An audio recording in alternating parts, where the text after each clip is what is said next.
I've been able to see spirits all my life. When I was younger, I always assumed everyone else could see them too, but anytime I would point them out, everyone would always say, "There's nothing there." By age 4, I learned to keep it all to myself.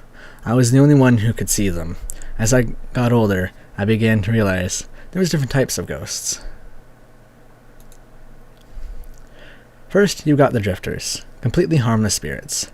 They move slowly, or just stand in one spot for a long time, just staring. They're usually lost souls who don't really know what to do. They eventually cross over, but it just takes them a while. They're everywhere, but they're more heavily populated at hospitals or graveyards. Places where there's death. I've talked to a lot of them, but it's difficult because their vocabulary is so limited. It's basically like talking to a zombie. Then there's scares. They're your typical pissed-off ghosts that are hell-bent on frightening others to get their revenge. These spirits are usually caused by people who have been murdered or killed in an unjust way, and can't move on until they feel they've finally gotten justice. But some of them aren't lucky, and after years and years of nothing but rage, they begin to turn into leechers. Leechers were human at some point, but have lost their sanity and turn into this beast that I can best describe as an unnaturally tall person, who's always hunched over and has its arms hanging at its side. Oh, and also it has no facial features, only a smile that has way too many teeth. This creature feeds off the misery of others. It likes to torment and play with its food until finally the person kills themselves. Then finally there's beggars. They were never human to begin with. They like causing chaos and watching people suffer. They all look different because they change their form to fit their victims, but they're usually the person's worst nightmare. Their goal is to bring out the insanity that people bury deep down. The bigger the beggar, the more insane their victim will be. Beggars target families, so any story that you've heard about a husband shooting his family while they sleep or a mother poisoning her family's dinner, it's the doing of a beggar.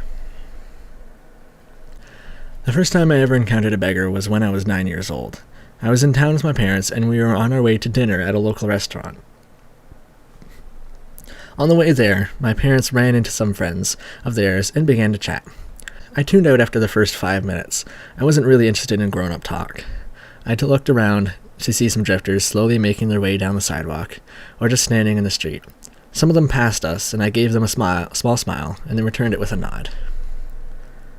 It's then when I heard it, the muffled sound of weeping. I looked towards the source of the sound to see someone crouched down. Their head was in their hands, and they were crying heavily.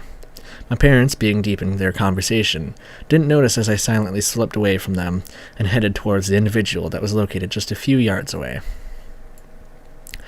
As I neared, I noticed it was a woman, and her clothes were tattered and very dirty. It was a spirit, but not one that I'd ever seen before. As far as I was aware, scares never cried, and neither did drifters. I tapped her shoulder. "Are you okay?" Do you ever get that feeling when you know you shouldn't have done something? Like it's some sort of fear that you messed up even though nothing has happened yet? That's what I felt after those words left my mouth. The woman went completely still. She stopped crying and was just rigid. Then very slowly, she picked her head up from her hands and turned her head to look at me. I saw her piercing blue eye at first, that was Bloodshot, but then as she turned more, I didn't see her second eye, because it wasn't there. Nothing was. Half of her face was gone. It looked like it had been bludgeoned in its bloody and completely unrecognizable state. And if it wasn't horrifying enough, I finally noticed that her body hadn't turned at all. Her head was completely turned around to face me. But then her body did turn, and she crouched down on all fours. Her spine was at an unnatural angle. It was wrong. At this point, I started to slowly back away, both because I was completely mortified, but also because she looked like she was going to charge at me. And she did. She moved unnaturally fast, and before I knew it, I was sprawled out on the ground, and she was on top of me. A big smile formed on her face, as much as one could with only half of their face. Her teeth were decaying, and she smelled the way that rotting meat did.